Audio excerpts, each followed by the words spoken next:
aquilo que eu volto a falar, toda história tem duas faces, a que aconteceu por detrás dos bastidores e a que realmente é contada. Então a história da Cochupé, na verdade, até hoje, porque eu fui testemunha de muita coisa, foi o seguinte: quando o meu avô veio para Cochupé em 1904, naquela época, para tentar receber os créditos que a empresa Anápolis e Companhia tinha para receber, que ele tentou receber muita coisa na Boa Paz. E o que ele não conseguia na Boa Paz, o cunhado dele, que era o tio Bento, então executava. Meu avô passou por muita dificuldade na crise de 1929, quando o café abaixou demais, e foi uma situação muito difícil, os fazendeiros arruinados economicamente. Naquela época, Getúlio Vargas adotou um sistema que o fazendeiro que provasse que a dívida era maior do que o patrimônio, o governo assumia a dívida e evitava que o fazendeiro fosse executado. Era o chamado reajustamento econômico. Infelizmente, meu avô não conseguiu entrar no reajustamento econômico e passou por uma fase muito difícil na vida dele. Mas o que o salvou foi que ele já estava acostumado na compra de café, ele já produzia muito café e comprava muito café cereja e café seco e beneficiava e preparava esse café para exportação. E ele também, além de café, ele criava muito porco, engordava muito porco, tinha criação de gado e tinha as fazendas, a Fazenda das Areias, a Ponte Alta, onde eu estou lá hoje, eram basicamente só para gado de corte. E ele, então, foi fornecendo apoio para os frigoríficos, para o abate, e conseguiu, então, com esse comércio de gado, comércio de suíno, comércio de café, e com muito trabalho, ele conseguiu vencer essa crise.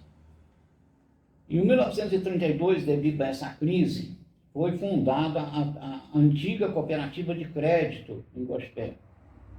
E era uma forma de os fazendeiros se autoajudarem nessa condição. Em 1957, o presidente dessa antiga cooperativa era o meu avô Manuel Ferraz. Isso aí está muito fácil, essa documentação toda, para quem quiser. É só pegar os arquivos da Folha do Povo, que tem toda essa documentação lá. Só que o meu avô, então, conhecia muito bem o comércio de café, as dificuldades, porque ele vivenciou isso tudo desde quando chegou em Gospé, durante mais de 1904 até 1957, durante 53 anos. Então, ele conhecia muito bem toda a logística, conhecia toda a problemática. O meu avô, então, entendeu que seria, como já tinha, nessa época, o Banco do Brasil já tinha uma linha de crédito com mais recursos do que a antiga cooperativa, de que a primitiva cooperativa fosse transformada numa cooperativa de café. E ele e mais o Major Custódio, que foram os dois grandes articuladores para que se criasse a cooperativa. E, embora eu ainda fosse muito menino em 63, 62, por aí, mas eu ainda me lembro das visitas do meu avô lá com o Major Custódio. Aí formaram-se naquela época, não me lembro quantos produtores, que era o meu avô Manuel Ferraz, o Major Custódio, Sozino, aqui do bebedouro, aqui o padre São João Stampone, e vários outros, que eram antigos cooperados dessa primitiva cooperativa, resolveram então criar a cooperativa de café, para que essa cooperativa de café para facilitar a colocação do café dos produtores no mercado internacional.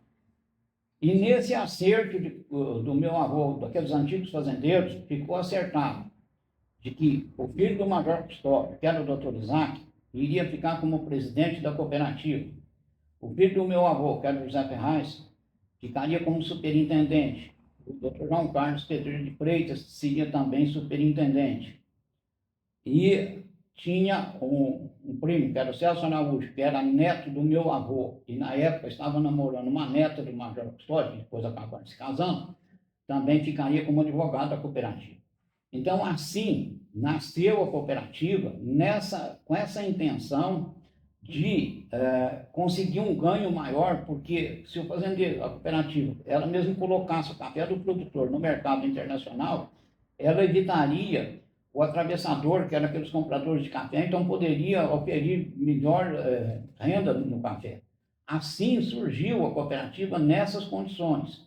Eu tive a oportunidade de conviver durante muitos anos com o Dr. Isaac, e ele me contava muito dos detalhes, e ele dizia que a cooperativa só foi possível, o sucesso da cooperativa, e isso é quase que até chorava, um homem como o Dr. Isaac. Quando eu me lembro, e via os olhos dele marejados de lágrimas, que só foi possível graças ao esforço do meu tio José Ferraz. José Ferraz foi um homem que faz muita falta na cidade. Para nós, sobrinhos, era mais do que um tio. E o Dr. Isaac confiava plenamente no tio José Ferraz. Naquela época, o telefone era muito difícil, mas todas as tardes o Dr. Isaac ligava de São Paulo, aqui em Guaxupé, para saber do tio José Ferraz, os andamentos dos negócios, os acertos. E assim eles conseguiram dar um grande impulso. E que hoje é a maior cooperativa de café do mundo, que facilita, aumenta o ganho, porque você tira o atravessador. E o Dr. Isaac sempre falava que a cooperativa tinha que ser muito grande para que ela pudesse impor as coisas na hora que tivesse que questionar junto ao governo, de questionar melhorias. Ela tinha que ter peso, ela tinha que ter força para poder ser ouvida, principalmente pelos governantes, e impor o respeito dela diante dos bancos e do mercado internacional. E assim foi feito.